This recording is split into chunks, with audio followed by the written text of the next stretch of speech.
Kita lanjutkan kajian tafsir singkat dari surah Al-Imran dan kita masih masuk pada ayat ke-78 dan seterusnya. A'udzubillahi minasyaitonirrajim. Bismillahirrahmanirrahim. Wa inna minhum lafariqan yalwuna alsinatahum bil kitabi litahsabuhu minal kitab wa ma huwa minal kitab wa yaquluna huwa min indillah wa ma huwa min indillah wa yaquluna 'ala Allahil kadhiba wa hum ya'lamun ma kana li basharin an yu'tiyahu Allahul kitaba wal hukma wan nubuwwah thumma yaqula lin-nasi kunu ibadan limin dunillah walakin kunu rabbaniyina bima kuntum tuallimunal kitaba wa bima kuntum tadrusun wala ya'murukum an tattakhidul malaikata wan nabiyyina arbaban ayyamurukum bil kufri ba'da idh antum muslimun.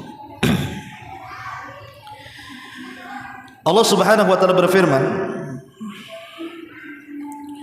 dan sungguh di antara mereka maksudnya ahli kitab ada sekelompok yang memutarbalikan lidah-lidah mereka ketika membaca Alkitab agar kamu menyangka yang mereka baca itu sebagian dari Alkitab padahal itu bukan dari Alkitab. Mereka berkata itulah dari Allah padahal itu bukan dari Allah. Mereka mengatakan hal yang dusta terhadap Allah padahal mereka mengetahuinya. Tidak mungkin bagi seseorang yang telah diberikan Alkitab oleh Allah serta hikmah dan kenabian, kemudian dia berkata kepada manusia, jadikanlah oleh kalian penyembahan kepadaku, bukan penyembahan kepada Allah. Tetapi dia berkata, jadilah kamu pengabdi-pengabdi Allah karena kamu mengajarkan kitab dan karena kamu mempelajarinya. Dan tidak mungkin pula baginya menyuruh kamu menjadikan para malaikat dan para nabi sebagai Tuhan. Apakah patut dia menyuruh kalian menjadi kafir setelah datang kalian menjadi muslim? Ma'asyiral muslimin yang dimuliakan Allah Azza wa Jalla, ayat 78 dari surah Al-Imran masih menjelaskan tentang akhlak buruk orang-orang Yahudi wabil khusus dan juga orang-orang Nasrani, di mana Allah Subhanahu wa taala menjelaskan bagaimana sifat buruk mereka yang suka mentahrif kitab-kitab mereka. Dan ini senada dengan surah Al-Baqarah. Kalau kita baca dalam surah Al-Baqarah ayat 75, Allah Subhanahu wa taala berfirman, yuharrifunahu min ba'di ma aqaluhu. Mereka suka mentahrif, merubah-rubah isi kitab-kitab mereka. Dan itu terulang dalam Al-Baqarah 79 dan juga Al-Maidah ayat 13, yuharrifunal kalima am mawadhihi. Mereka suka memutarbalikkan, bahkan mentahrif, menghapus lafaz dan makna yang ada dalam kitab-kitab mereka. Makanya kalau kita cerita tentang kitab-kitab langit, apakah Injil, Zabur, Taurat ataupun Al-Quran, yang masih otentik, artinya terjaga keotentikannya, itu hanya Al-Quran saja.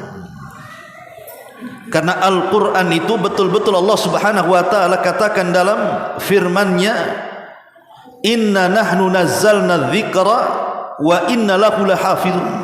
Sesungguhnya kami turunkan az-zikra, maksudnya Al-Quran, dan kami pula yang akan menjaganya. Jadi penjagaan Al-Quran itu Allah langsung yang menjaganya. Kenapa? Karena Al-Quran itu kitab terakhir dan nabinya juga nabi terakhir. Makanya Allah Subhanahu wa taala akan menjaga Al-Quran sedemikian rupa. Bahkan Kalau seandainya ada satu huruf saja bergeser dalam Quran, pasti diketahui. Satu huruf saja, jangan cerita ribuan huruf dalam Quran, satu huruf saja bergeser, pasti tahu. Kenapa? Karena Allah Subhanahu wa taala yang menjaganya. Ketika di barat ada orang yang berusaha untuk merusak Al-Quran, maka di timur akan ada orang yang memperbaikinya. Begitulah Al-Quran berbeda dengan kitab-kitab langit yang lainnya. Apakah itu Taurat ataupun Injil, di mana kedua kitab ini sudah dicampur adukkan, bukan hanya firman Allah di dalamnya, tapi juga ucapan-ucapan manusia.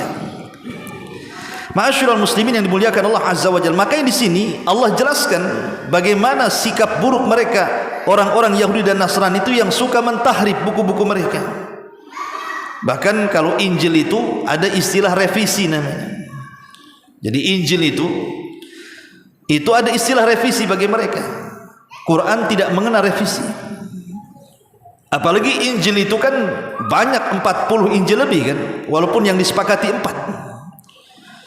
Yang 4 disepakati saja, tidak ada yang mengatakan itu ditulis oleh Isa bin Maryam. Yang 4 ini ditulis oleh murid-muridnya Isa dan murid dari murid-muridnya Isa. Mungkin bahasa kita, yang 2 ditulis sahabat, yang 2-nya ditulis tabi'in, begitu. Isa tidak menulis Injil. Kemudian berkembang lagi kan begitu, dengan ucapan-ucapan padri-padri mereka. Akhirnya kemudian kitab yang suci sudah tidak suci lagi. Lah kalau seandainya firman Allah sudah bercampur dengan ucapan manusia, layakkah menjadi solusi? Tidak mungkin layak. Hanya Al-Quran solusi, karena Quran itu betul-betul dijaga oleh Allah Subhanahu wa taala, baik lafaz ataupun makna. Ma'asyiral muslimin yang dimuliakan Allah Azza wa Jalla. Di sini Allah katakan, wa inna minhum la fariqan, dan sungguh di antara mereka ahli kitab, apakah Yahudi atau Nasrani, yalwuna alsinatahum bil kitab, ada sekelompok mereka, maksudnya sekelompok mereka ini ulama ulama-ulama yang jelek. Karena tidak semua ulama-ulama Yahudi itu jelek, tidak.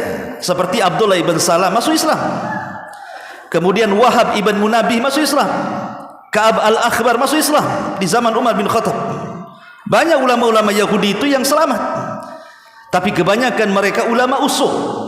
Makanya ulama itu ketika membagi para ulama itu ada 3. Ada yang disebut dengan ulama usul, ada yang disebut dengan ulama ul ummah, dan ada yang disebut dengan ulama ul millah. Pertama, ulama sultah, ulama yang dikatakan sultah, para penjilat penguasa. Apapun yang dikatakan penguasa, maka dia siap untuk membackup, mencarikan dalil-dalil untuk menguatkan penguasa, mau batil mau hak disampaikan sama dia. Dan ini ulama-ulama yang bahaya, ikhwan. Mereka berbicara sesuai dengan keinginan penguasa. Dan kalau datang pemilu, banyak nih ulama-ulama yang kayak gini, ya kan? Terutama kalau mendukung salah satu paslon, semua dikeluarkan. Dulu zaman Orde Baru saya masih ingat, ada seorang dai, karena tidak suka dengan partai tertentu, dia menukilkan satu dalil surah Al-Baqarah. Apa katanya? Allah berfirman, wala taqrabu hadhihi syajarah, katanya. Karena ada partai itu berlambang pohon, jadi dia tidak suka dengan partai itu. Berdalil dengan surah Al-Baqarah, wala taqrabu hadhihi syajarah, jangan kalian dekat-dekat pohon itu, katanya. Jangan milih partai itu.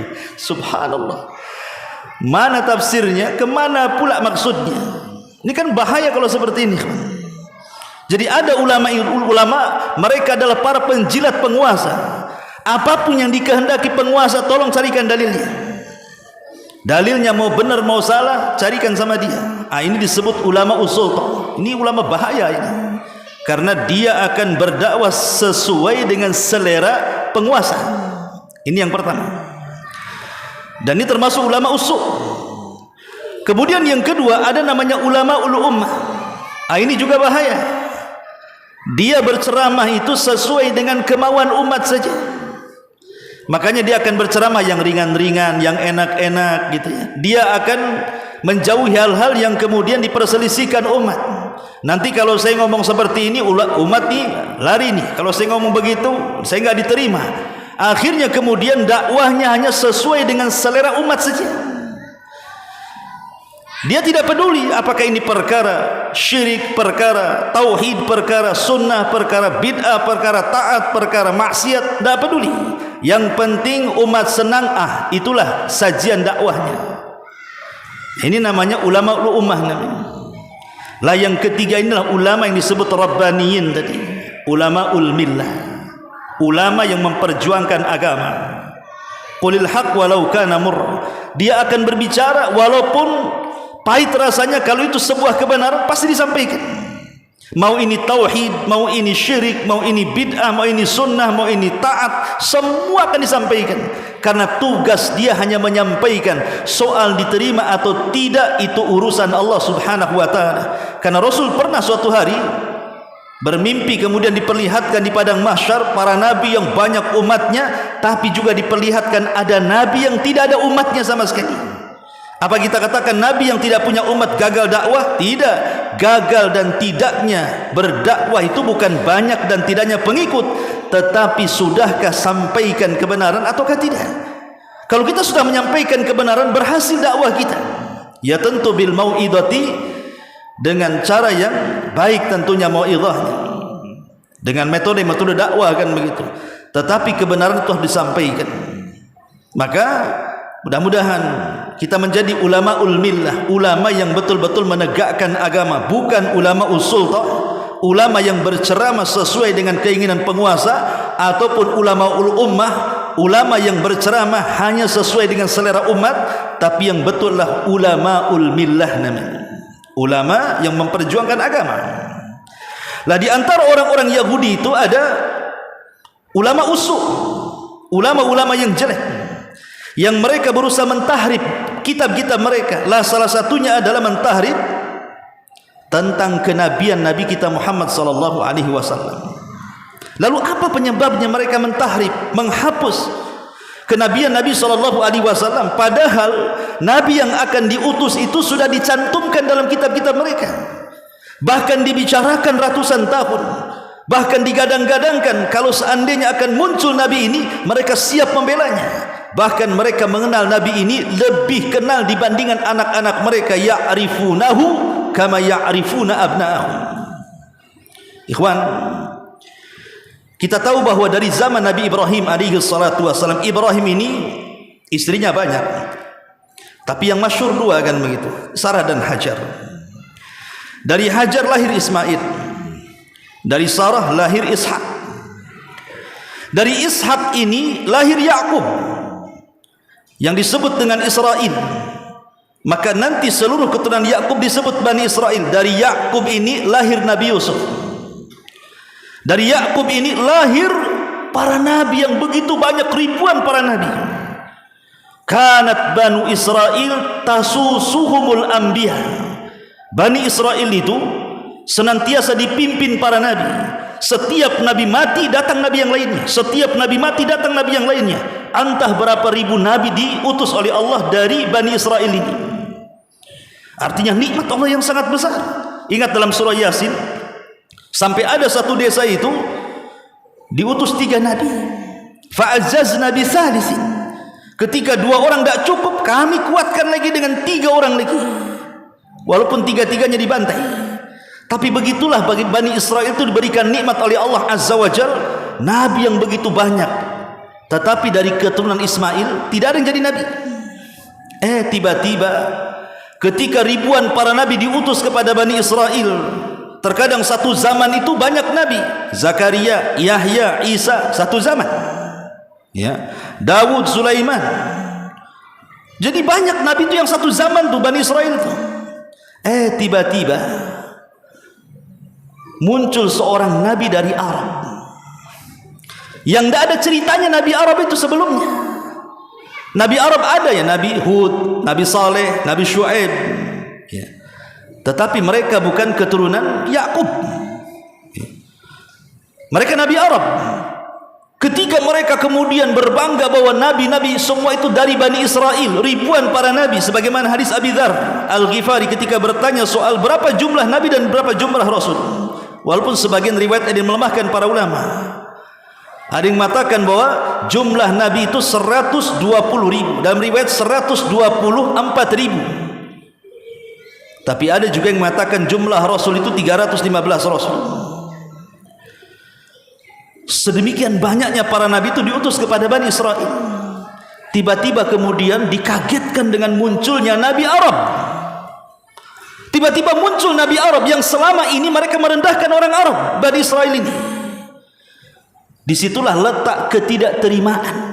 Kok bisa selama ini nabi-nabi semua dari Bani Israel, muncul pula nabi Arab yang selama ini mereka berperang dengan Arab, merendahkan orang Arab, nabinya pula muncul dari Arab. Disitulah muncul hasad.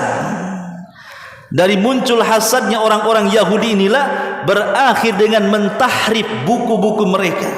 Dihapusnya nama Ahmad dan Muhammad, bahwa tidak ada nabi akhir zaman namanya Ahmad atau Muhammad. Nabi itu dari kami katanya. Mulailah mereka yalwuna alsinatahum bil kitabi litahsabuhu minal kitab wa ma huwa minal kitab wa yaquluna huwa min indillah wa ma huwa min indillah wa yaquluna 'alallahil kadhiba wa hum ya'lamun.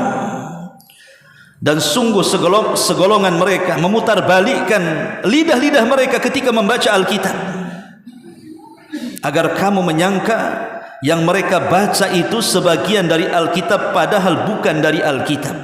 Mereka mengatakan ini datang dari Allah, padahal Allah tidak mengatakan seperti itu. Mereka mengatakan hal yang dusta terhadap Allah, padahal mereka tahu. Orang-orang Yahudi itu tahu bahwa itu nabi loh. Kemarin saya sudah jelaskan kisah Huyai ibn Akhtab dan juga saudaranya Yasir. Huyai ibn Akhtab ini tokoh Yahudi. Dia ingin menyelidiki apakah Muhammad itu nabi, betulkah atau nabi bohongan. Datang hijrah dari Mekah ke Madinah ke Kuba, dilihat dari pagi sampai sore ditelisik tuh sama Huyai ibn Akhtab dan saudaranya Yasir itu. Berangkat semangat, pulang pula lunglai lemas. Kata Yasir, wahai Huyai, apakah apakah dia nabi? Kata Huyai, iya dia nabi. Apakah engkau akan mengikutinya? Oh tidak, selama nyawa di kandung badan saya akan musuhi dia sampai saya mati. Tahu kebenaran kan, tapi tidak mau mengikuti. Itulah akhlaknya orang-orang Yahudi. Kemudian Allah Subhanahu wa taala mengatakan, maka li basyarin an yu'tiyahu Allahul kitaba wal hukma wan nubuwata thumma yaqulu lin-nasi kunu ibadan limin dunillah walakin kunu rabbaniyina bima kuntum tuallimunal kitaba wa bima kuntum tadrusun. Sekarang Allah beralih khitabnya yang tadinya kepada Yahudi, sekarang kembali khitabnya kepada Nasrani. Karena saya ulang-ulang bahwa ayat Al-Imran 1 sampai 90 itu semua bicara soal Nasrani sebenarnya. Turun kepada orang-orang Nasrani. Kalau Al-Imran fokus bicara Nasrani, kalau Al-Baqarah fokus bicara Yahudi. Jadi surah Al-Imran ini ayat 79 ini masih bicara soal Yahudi Najran. Ingat kalimat Najran ini terkenal di Yaman. Kalau antum membaca surah Al-Buruj, di sana ada kisah Ashabul Uhdud. Qutila Ashabul Uhdud an-nari dzatil waqud idhum 'alaiha qudan, begitu seterusnya. Di mana peristiwa Ashabul Uhdud? Memang terjadi khilaf para ulama, tapi pendapat yang kuat wallahu alam terjadi di Yaman, di satu tempat namanya Najran. Najran ini mayoritas Nasrani di zaman itu. Di situ ada raja namanya Dzunnuwas. Makanya raja-raja Yaman itu biasanya ada dzu-nya di awalnya. Dzulqarnain, ada yang mengatakan raja Yaman. Dzunnuwas, semua dzu itu raja Yaman tuh. Lah Dzunnuwas ini Yahudi, tapi Najran rakyatnya Nasrani. Lah Dzunnuwas inilah yang kemudian memaksa rakyatnya untuk menjadi Yahudi, ikut rajanya kan. Tapi Najran ini kuat Nasraninya, mereka tidak mau. Belakangan terjadi pembakaran hebat. Akhirnya rakyat Najran betul-betul dibakar hidup-hidup di dalam parit api oleh seorang raja namanya Dzunnuwas ini. Itulah yang disebut dengan kisah Ashabul Uhdud. Yang kemudian Dari 20.000 kata Imam Ibnu Katsir, Allah selamatkan 1 orang bisa lolos, tidak terbakar. Dialah yang kemudian melaporkan ke kerajaan Nasrani yang ada di Syam. Akhirnya terjadi koordinasi kerajaan Nasrani yang ada di Syam, Romawi sana, dengan kerajaan Najasyi yang ada di Ethiopia. Maka Najasyi ini mengirim 2 jenderal, pertama Ar-Riyad dan yang kedua Abroha. Ini muncul nama Abrohatul Asram namanya, yang kelak akan menghancurkan Ka'bah. Lah Ar-Riyad dan Abroha inilah yang diutus untuk menghancurkan Najran. Akhirnya berhasil membunuh Dzunwas ini dan menguasai Najran. Disitulah Ar-Riyad berkuasa, tapi Abroha licik, akhirnya dibunuh Ar-Riyad. Dialah akhirnya yang menjadi penguasa Najran. Tapi setelah kemudian Abroha terkena azab ketika penyerangan Ka'bah, Allah azab dengan burung ababil, sampai Allah kisahkan dalam Al-Quran, alam tara kaifa fa'ala rabbuka bi ashabil fil alam yaj'al kaidahum fi tadlil wa arsala alaihim tayran ababil tarmihim bihijaratin min sijin faja'alahum ka'asfin ma'kul. Pokoknya ayat ini menunjukkan kehancuran Abroha. Ketika Abroha meninggal, tahtanya kepada Masruh ibn Abroha. Hanya beberapa bulan dia sakit kemudian meninggal, jatuh kepada saudaranya namanya Masruh ibn Abroha. Di tangan Masruh inilah hancurnya Ethiopia di Yaman. Karena ketika itu ada Raja Yaman dari Himyar, Saif ibn Dhiyazan. Dia membangkitkan semangat orang Arab, Saif ibn Dhiyazan ini, untuk menghancurkan Masruh putra Abroha. Tapi karena tidak punya kekuatan, tentara Abroha kuat kan itu ya, ketika dipegang anaknya, dia minta bantuan kepada orang-orang Romawi. Tapi Romawi tak mau bantu. Kenapa? Karena orang-orang Abroha ini agamanya Nasrani, Romawi juga Nasrani, satu agama, tidak mungkin membantu kan. Maka Saif ibn Dhiyazan ini akhirnya pergi ke mana? Pergi ke Persia. Lah orang-orang Persia inilah yang kemudian mendukung pemberontakan Saif ibn Dhiyazan dan berhasil menumbangkan orang-orang Habasyah, orang-orang Ethiopia, dan berhasil membunuh Masruh putra Abroha. Terusir mereka ke negaranya. Sejak itulah Yaman dikuasai Persia. Makanya ketika Nabi SAW hijrah dari Mekah ke Madinah, orang-orang Madinah ini mereka sedang bermain-main berhari raya, namanya Nairuz dan Mihrajan. Dua-duanya hari raya ini dari Persia, Nairuz dan Mihrajan ini. Lah kenapa kemudian orang-orang Madinah mereka merayakan perayaan Nairuz dan Mihrajan? Yang kedua perayaan itu berasal dari Persia, karena orang-orang Ansar itu dari Khazraj dan Aus, dan Khazraj dan Aus itu dari Yaman. Makanya kemudian terpengaruh dengan Persia.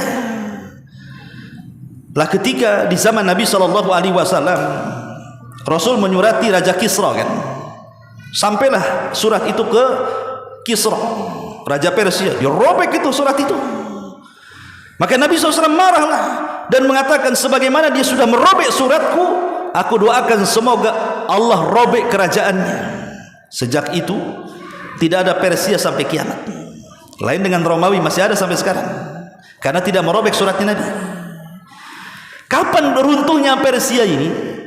Jadi ketika kemudian Kisra ini menerima surat dari Nabi, marahlah dia. Gimana tidak marah? Persia ini menguasai separuh dunia, petaknya itu. Sementara ada raja kecil, menurut dia mungkin Rasul itu raja yang tidak ada dalam peta gitu. Kok berani-beraninya kemudian mengajak masuk Islam? Siapa kamu ini? Coba di peta aja tidak ada Madinah itu. Ini yang dilawan negara adidaya. Apa enggak marah tuh Raja Kisra itu? Akhirnya Raja Kisra, karena dia juga sudah menguasai Yaman, dia mengirim surat kepada orang yang Yaman, kirim orangmu yang ada di Yaman, bunuh orang ini, tangkap hidup-hidup atau bunuh. Maksudnya Nabi SAW dikirim akhirnya ke Madinah. Tapi Nabi SAW mengatakan ketika berhadapan dengan utusan Persia ini, dia mengatakan ketika, karena mereka menuhankan Kisra, ikhwan, Rasul mengatakan, kupastikan Tuhanmu, maksudnya Raja Kisra, dia akan mati malam ini katanya. Tentu wahyu yang memberitakan Nabi SAW ya. Orang ini bingung, mana ada kan gitu. Rupanya betul mendapatkan kabar terjadi pemberontakan, Raja Kisra dibunuh oleh anak-anaknya, dan yang berkuasa ketika itu seorang wanita. Maka ketika Nabi SAW kemudian di akhir-akhir hayatnya Nabi berkata kepada orang-orang, siapa yang berkuasa di Persia, dia mengatakan seorang wanita. Dari sini Rasul mengatakan, la yuflihu qaumun walau amrahum imra'atan. Tidak akan sukses sebuah kaum kalau dipimpin oleh seorang wanita. Maka Allah Subhanahu wa taala kabulkan, akhirnya kemudian Persia pun terpecah-pecah. Dan di zaman Umar ibn al-Khattab radhiyallahu an, betul-betul Persia tumbang sampai ke akar-akarnya. Umar lah yang kemudian menguasai Persia, yang dikenal peperangannya disebut Perang Quds namanya. Intinya bahwa Najran ini nama yang ma'ruf di Yaman itu. Lah, semua mayoritas Nasrani di zaman Nabi. Lah, orang-orang Najran inilah yang kemudian datang ke Nabi ingin masuk Islam, tetapi berdialog panjang. Sampai kemudian turun surah Al-Imran ini menjelaskan bagaimana dialognya Nabi SAW dengan orang-orang Najran Nasrani ini. Lah, salah satunya di sini Allah katakan dalam surah Al-Imran ayat 79-nya, maka li basyarin an yu'tiyahu Allahul kitaba wal hukma wan nubuwah thumma yaqula lin nasi kunu ibadan limin dunillah walakin kunu rabbaniyina bima kuntum tuallimunal kitaba wa bima kuntum tadrusun. Tidak mungkin bagi seorang nabi, tidak mungkin bagi seseorang yang telah diberikan Alkitab, diberikan hikmah, diberikan kenabian, kemudian dia berkata kepada manusia, sembah aku. Mustahil. Tapi dia akan mengatakan, sembahlah Allah, jadilah hamba-hamba Allah. Kenapa kemudian ayat ini turun? Karena kita tahu orang-orang Nasrani, mereka menjadikan Isa Tuhan. Seolah-olah kemudian Rasul ingin, Allah Subhanahu wa taala ingin mengatakan kepada Nabi kita Muhammad dan kepada kita yang membaca Al-Quran, apa mungkin Isa bin Maryam yang sudah diberikan Injil, diberikan hikmah kebijaksanaan, diberikan kenabian, tiba-tiba mengatakan sembah aku? Mungkin Isa mengatakan seperti itu? Mustahil. Karena keyakinan orang-orang Nasrani itu ada namanya keyakinan taslis namanya. Keyakinan apa? 3 in 1. Mereka mengatakan bahwa Isa itu satu di antara 3 Tuhan. Allah, Isa, Ruhul Kudus, atau Allah, Isa, Maryam. Itu keyakinan mereka. Ya, namanya akidatut taslis. Apa mungkin seorang Isa yang sudah diberikan Taurat, diberikan Injil, diberikan kenabian, diberikan kebijaksanaan, kok tiba-tiba dia mengatakan kunu ibadan li min dunillah, sembah aku selain daripada Allah? Mustahil. Makanya Allah Subhanahu wa taala berfirman di dalam surah Al-Maidah ayat 116 itu, wa idz qala Allah ya Isa ibn Maryam a anta qulta lin-nasi ittakhiduni wa ummi ilahaini min dunillah qala subhanak ma yakunu li an aqula ma laysa li bihaqqin in kuntu qultuhu faqad alimta ta'lamu ma fi nafsi wa la a'lamu ma fi nafsi innaka anta 'allamul ghuyub, kata Allah. Ketika Allah Subhanahu wa taala kelak pada hari kiamat memanggil Isa bin Maryam, dan Allah akan mengatakan, hei Isa putra Maryam, adakah kamu mengatakan kepada manusia, jadikanlah aku dan ibuku 2 orang yang akan disembah selain daripada Allah? Maka Isa menjawab di hadapan Allah, maha suci engkau ya Rabb, tidak patut bagiku mengatakan apa yang bukan hakku mengatakannya. Jika aku pernah mengatakan, maka tentu engkau mengetahui apa yang aku katakan, karena engkau mengetahui diriku dan aku tidak mengetahui dirimu, dan sungguh engkau maha mengetahui perkara yang gaib. Jadi Isa menolak kan, kalau dia pernah mengajak manusia sembahlah aku. Tidak, Allah mengatakan, betul kau menyuruh manusia menyembah aku? Kata Isa, tidak pernah. Kalau aku mengajak manusia, kau tahu pasti. Dari sini kita tahu bahwa Isa berlepas diri dari orang-orang Nasrani yang menyembahnya. Makanya kemudian Nabi Yusuf alaihi salatu wassalam ketika di penjara, apa kata Nabi Yusuf? A'arbabu mutafarriquna khairun amillah al-wahidul qahhar ma ta'buduna min dunihi illa asma'un sammaitumuha antum wa aba'ukum ma anzalallahu biha min sultan. Ketika Nabi Yusuf di penjara, kemudian berdakwah kepada orang-orang yang di penjara, apa kata Nabi Yusuf? Apakah Tuhan yang begitu banyak yang kalian sembah itu lebih baik dibandingkan satu Tuhan yang kusembah? kalian tidak menyembah dari selain Allah itu kecuali nama-nama yang kalian beri nama dan bapak-bapak kalian, dan nama itu tidak pernah Allah turunkan bukti-buktinya. Rata-rata sesembahan selain daripada Allah itu kalian yang buat nama, bukan Allah. Dengan mengatakan Isa adalah Tuhan, Uzair adalah anak Tuhan, dan begitu seterusnya, itu kalian yang membuat. Makanya kemudian ayat ini, surah Al-Imran 79 ini ingin mengatakan mustahil seorang Isa mengatakan kepada umatnya sembah aku. Dia seorang nabi, Abdullah wa Rasul, dia adalah hamba Allah dan Rasulnya. Kemudian Allah tegaskan lagi, wala ya'murakum an tattakhidul malaikata wan nabiyyina arbaban aya'murakum bil kufri ba'da idh antum muslimun. Dan tidak mungkin pula baginya, bagi seorang nabi, menyuruh kamu menjadikan para malaikat dan para nabi sebagai Tuhan. Apakah patut dia menyuruh kamu menjadi kafir setelah menjadi muslim? Ini ayat ini memang konteksnya kepada orang-orang Nasrani. Tapi begitulah Allah dalam Quran biasanya, ketika menegaskan penyimpangan sebuah agama, maka dia juga akan menjelaskan yang lainnya. Bukan hanya Yahudi dan Nasrani, maka Allah pun akan menegaskan yang lain, termasuk orang-orang musyrik Arab yang mereka menjadikan malaikat-malaikat itu banatullah, anak-anak Allah. Apakah kalian akan menjadikan para malaikat juga sembahan kepada kalian? Makanya Allah Subhanahu wa taala kemudian mengatakan di sini, wala ya'murakum an tattakhidul malaika, dan tidak mungkin pula menyuruh kamu menjadikan para malaikat menjadi sesembahan selain Allah. Maksudnya khitab kepada siapa? Kepada musyrik Arab. Makanya lihat Tuhan-Tuhan, patung-patung orang-orang musyrik Arab itu semua menggunakan muannas, perempuan. Lata, Uzza, Manat, itu semua kan menggunakan lafaz-lafaz perempuan. Karena mereka meyakini bahwa malaikat-malaikat itu adalah putri-putri Allah. Sebagaimana Nasrani mengatakan Isa itu putra Allah, sebagaimana mengatakan Yahudi Uzair itu putra Allah. Dan semuanya adalah batil. Karena la ilaha illallah, tidak ada sembahan yang berhak disembah kecuali Allah Subhanahu wa taala. Subhanaka bihamdika asyhadu an la ilaha illa anta astaghfiruka wa atubu ilaik. Allahu taala alam. Assalamualaikum warahmatullahi wabarakatuh.